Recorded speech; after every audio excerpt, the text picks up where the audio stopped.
Hello all. So today's lesson is on Hyperdocs. The first thing I want to do is just talk to you a little bit about a Hyperdoc. They've been around for a long time, but now in this age of kind of the virtual learning, it is something I think we need to reflect back on our practices and see how we can possibly use Hyperdocs in our classroom. So in the Explorer tab, you probably looked at what some Hyperdocs are.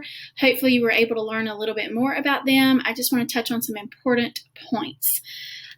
A Hyperdoc is an interactive lesson. You give students tasks to do during the lesson. It usually is a Google Doc, but it also can be a Google Slide. As the one you are working on is Google Slides, I chose that for a purpose. You can actually embed a video in Google Slides. You cannot embed a video in a Google Doc. So if it's something you want to embed a recording, your best choice is a Google Slide, and you just change the page setup so that it looks more like a page instead of a slide. So just think about your options there. You can do a regular Hyperdoc as a Google Doc, or you can do it as a slide as you are currently working through.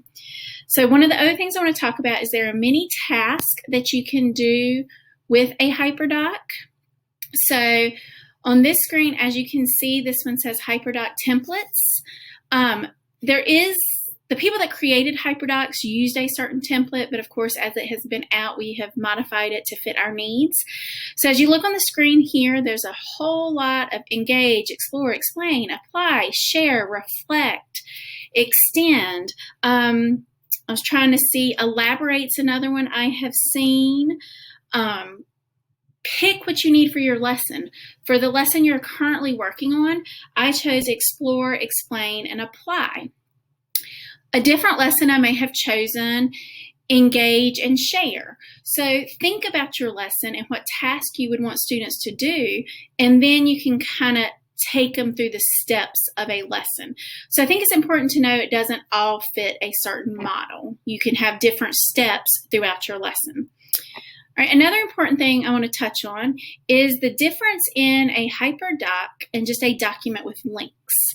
So you are learning about Hyperdocs as a student, and the reason it's a Hyperdoc is it makes you do things. It makes you learn and do. It also allows you to collaborate. So I chose a Padlet in which you've had to comment on somebody else's, and after this explain slide, you will have to do a flip grid where you can also see others post, so therefore you could collaborate. So I think this chart is really important in that it shows that there is a difference in a Hyperdoc and a document with links on it. So I think that is definitely something that you could look over and you need to keep in mind. This one also touches on how there are a lot of different ways, and they give some examples, but we have learned a lot over all of these PD sessions.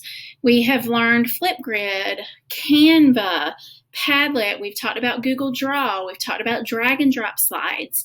So all of these things we've talked about can fit on one Hyperdoc. Again, participation is really key. Participation and collaboration is really key on this. And don't forget about keep it simple. Okay? Keep it simple. I hope you saw that I tried to keep it simple. You had some articles to read along with some YouTube videos. The reasoning there was to try and fit different learning styles. Some people love videos, some people don't. So you could watch and learn on your own in our Explore. The explain part, I like it when the teacher explains. You can send them to other resources that explain, but even with a Hyperdoc, this is a place where you could pause the lesson and do some whole group instruction. Okay, so the explain is where you explain, and then once they have explored and explained, they apply the knowledge, which is what you guys are going to do next. On this website, which is one of the websites that was linked in your Explorer, I do like how it just talks about some of the keep it simple, offer choice, but don't kitchen sink it, which is kind of what I'm trying to say. Don't think you have to overwhelm and put a whole lot of things in it. You may have to train your students on Hyperdocs. I tried to give really simple instructions at the beginning for you all.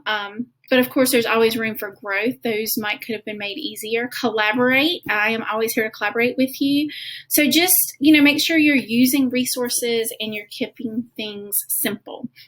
So I hope this explanation of Hyperdocs helped you a little bit. I hope it got your brain kind of thinking and working about ways you could use Hyperdocs in your own classroom. Thanks.